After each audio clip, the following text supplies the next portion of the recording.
Do-It-Trini podcast. So, thank you for joining us today again. Today we have with us Natasha Thompson, and she's an amazing individual who has taken customer service head on in Trinidad, and we're looking to speaking with her and getting some information from her. Okay, so Natasha, thank you for joining us. Thank you for having me, Kevin. You are a consultant. You are the owner, the founder, the manager of TashInc Consulting. Tell us a little about your company and about yourself and how you got into customer service. Well, let me tell you how I got into customer service. At the tender age of 18 years old, I decided to join our national airline, which was then BWI International. And I was introduced to what true superior customer service is really about. And I stayed there for 17 years. And we did refresher training yearly, sometimes twice a year. And that helped me a lot. I also was very privileged because I was with BWI to see what good service was abroad, international standards, etc. And when I left BWI, I decided, you know what, this is something I really want to raise the level of in Trinidad, and I wanted to open my own training company. However, I did not have all the business knowledge behind me to do so. Therefore, I became a sales and service manager at a company where I did do in-house training for the entire sales team, as well as the people operators in-house. I then went and I ran a customer service-oriented company. It's a courier company. I was the general manager of that. Then I did my business management degree with honors. Then I went and became a master trainer, and then I felt I had the business backing, and I launched my company because I've been very passionate about it, and I don't see why we all can't just make each other feel really special when we leave an establishment. And so therefore TashInc was born. Right, without giving too much away, how do you actually deliver your training, your company? How does your company deliver training to different organizations, etc.? Okay. We deliver training through highly interactive group sessions. We can do one-on-one sessions, but you find in a smaller group, we don't do very large groups because then it's not effective. And you want if you're training, you want it to be effective, of course. So we do slightly smaller groups or one-on-one. They're highly interactive, and we do all levels of staff because I do believe it must start at the top and not the front line only. So that's how we deliver it.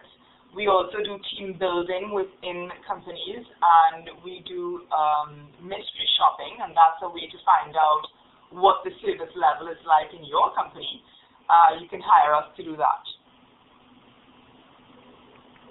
Okay, perfect. And customer service, let's step back a little bit, and I want to find out, what is your take on customer service, and how would you define customer service? We have many different definitions out there, but what do you think is customer service? Yes, Kevin, you are 100% right. There are many, many different definitions out there. However, what I say is my definition is to provide an enjoyable, satisfying, hassle-free experience consistently, which makes customers return again and again. It's as simple as that.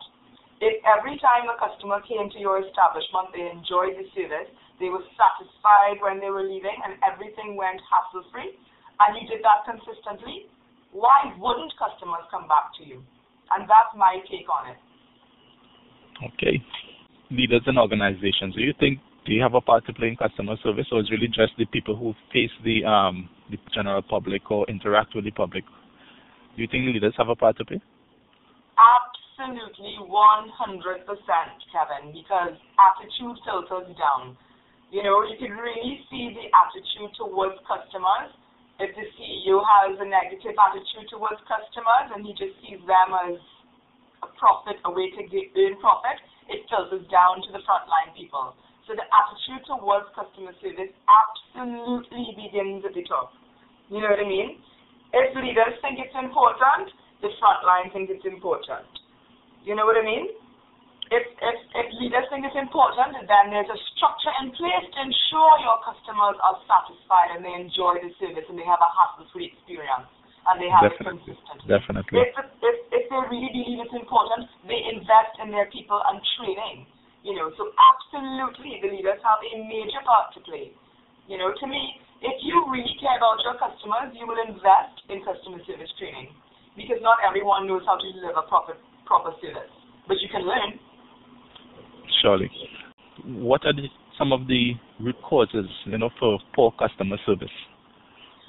Honestly, I think it's lack of awareness. People do not understand what good customer service is. So you could hire anyone and say, you know, because really and truly, Kevin, you don't need a master's degree to give good service. You don't need a degree. You just need to be somebody who is genuinely helpful and wants somebody to experience a good time in your place.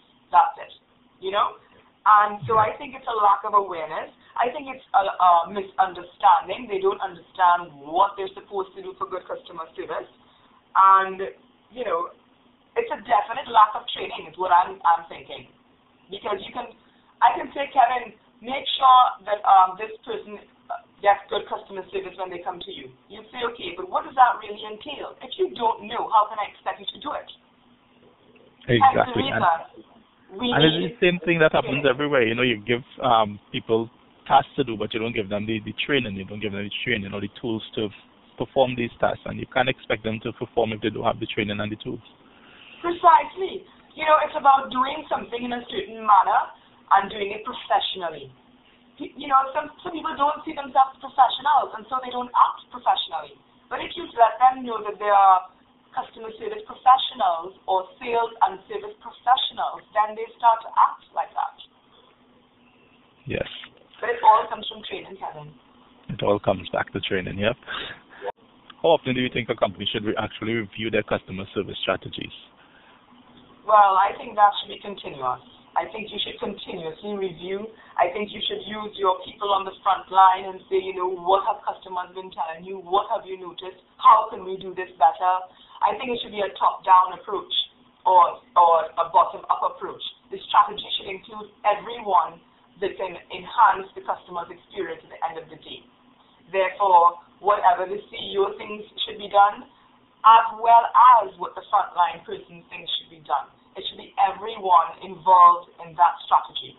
Okay, so a company now, you know, they've embraced customer service. They could say, okay, customer service is our thing, and we're going to move forward with a customer service culture in this organization. You know, yes. Hiring is a major part of it. You know, what are some of the key attributes, you know, employers should look for when hiring, you know, to keep that customer service culture going within an organization?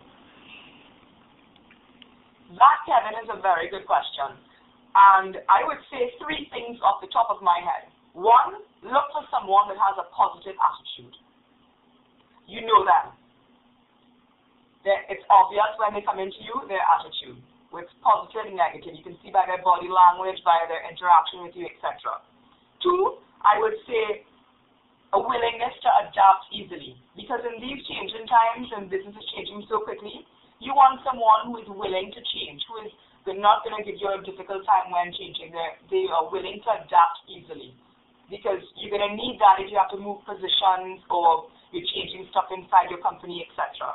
The third thing I would say, Kevin, that you're looking for is a desire to help others in a professional manner. If you can find someone that has a positive attitude, that is willing to adapt, and has a desire to help others, then I would think that person is going to give you very good customer service. They're going to try and give you what you want because they'll take the training very well.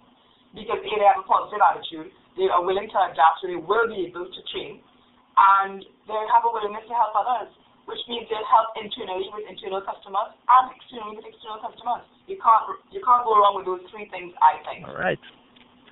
Can a company really offer 100% good customer service all the time? Is that really possible for anybody to really do? Well, Kevin, I want to ask you this. Do you think we've really embraced customer service as a culture?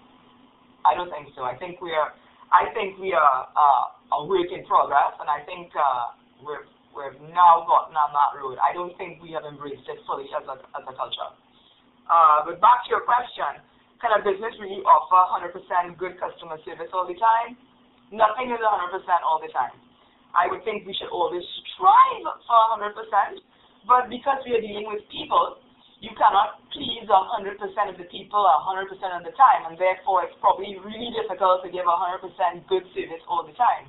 However, I think we should always strive to do that. I think we should learn from customers' feedback, from internal customer feedback, etc. I think we should put systems in place to try and strive for that good customer service 100% of the time. That's what I think. That's exactly it. And I noticed you said, we are not there yet. We're not, culturally there yet in terms of good customer service all the time. But how would you approach improving customer service in Trinidad and Tobago? What are some of the things that you would do to help improve? You want to know the first thing I would do, Kevin? I would hire TashInc Consulting. I agree with you. But after that, I would think you need to do it bit by bit. It can't happen overnight. You have to decide as an executive or as a CEO, as upper management, that you want that culture in there to be more customer service oriented, and therefore you need to begin with yourself with that attitude. So then you do it bit by bit, first with yourself, then it filters down, of course. So we want to do recurrent training. After a year, after 6 months, training begins to fade. If you do recurrent training, you keep your people fresh, have fresh ideas in their head. And increasing awareness also that good customer service actually has a positive effect on the profitability of a company. I mean, if you are aware of that, then obviously you're going to want to train your staff to have better service, right? Because you're going to earn more money that way. So I would say improving customer service, we need to do recurrent training. We need to do it bit by bit. Don't expect it to happen overnight.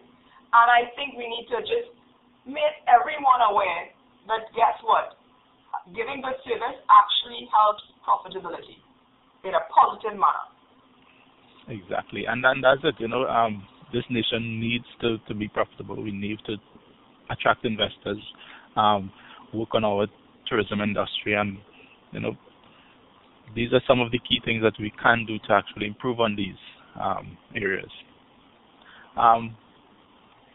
In Trinidad and Tobago, we have the public sector, we have the private sector. Have you seen a difference, or as you interact, as you do business with the two different sectors, have you seen a difference with the customer service in any one of these? Or?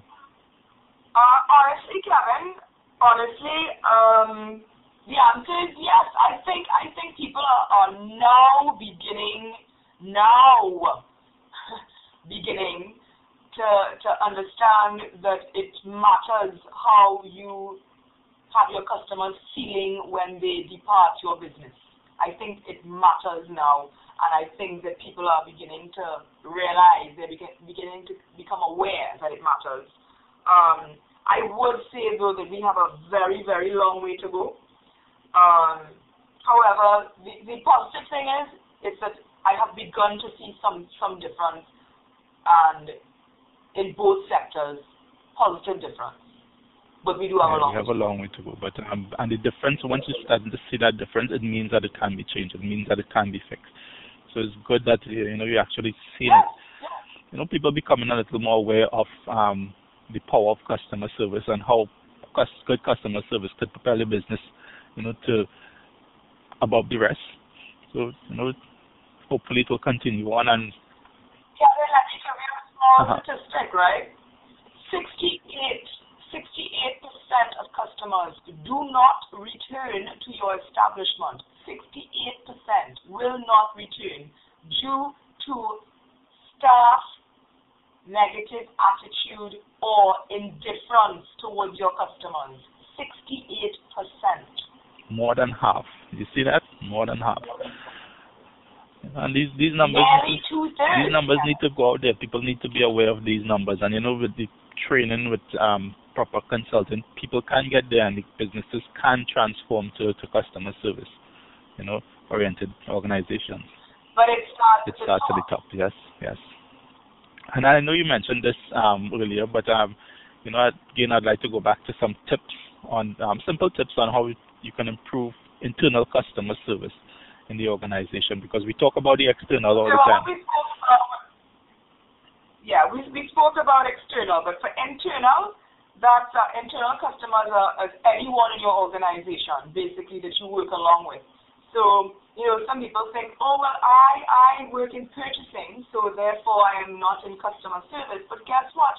If you don't purchase the correct amount, or if you don't purchase the correct product, then who is really getting the bad product?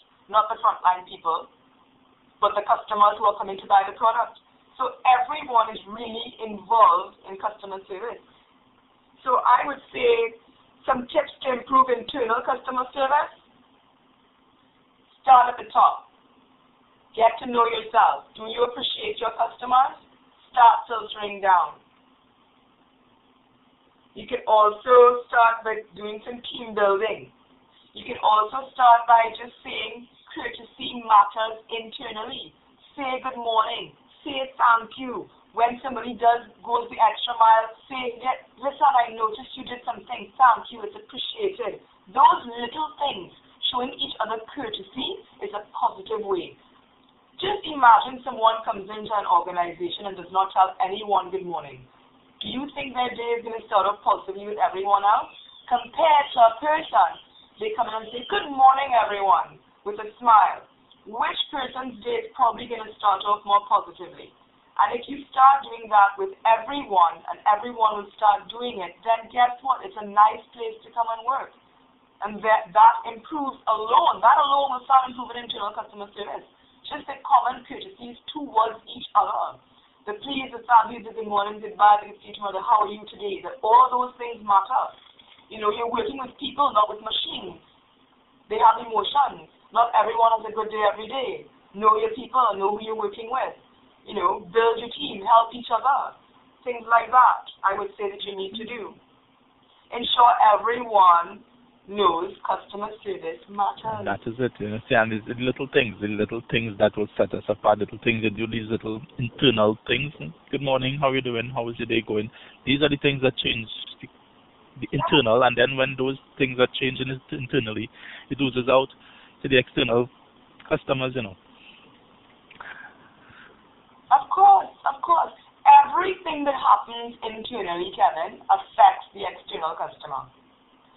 Internal customers, anything happens in there affects the people that are coming to buy a product. And guess what, Kevin? We need those external customers because they actually, at the end of the day, they're paying your salary. They are. At the end of the day. And, managers and leaders, they shouldn't bury their heads in the sand when they see things going negatively internally. They should, embrace it and try and get to the root of it.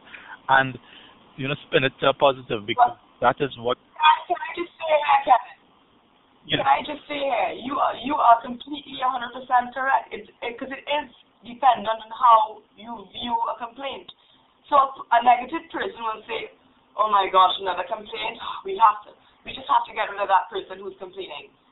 Or you can say, wow, we've heard this complaint so many times. The positive person will say, it's an opportunity to learn what we can do better. And there's the difference indeed. All right, Natasha, thank you very much for joining us. You shed so much light on some of the gray areas, some of the things that we didn't even think about, in terms of customer service.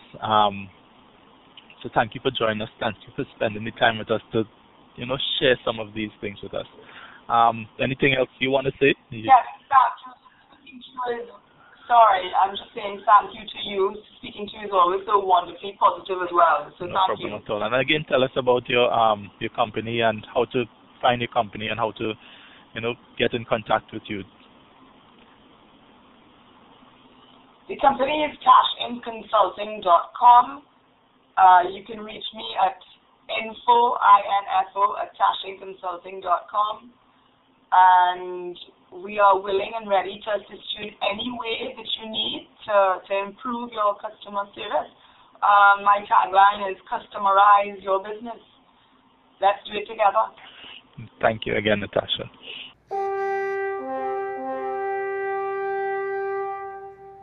Do-It-Trini podcast.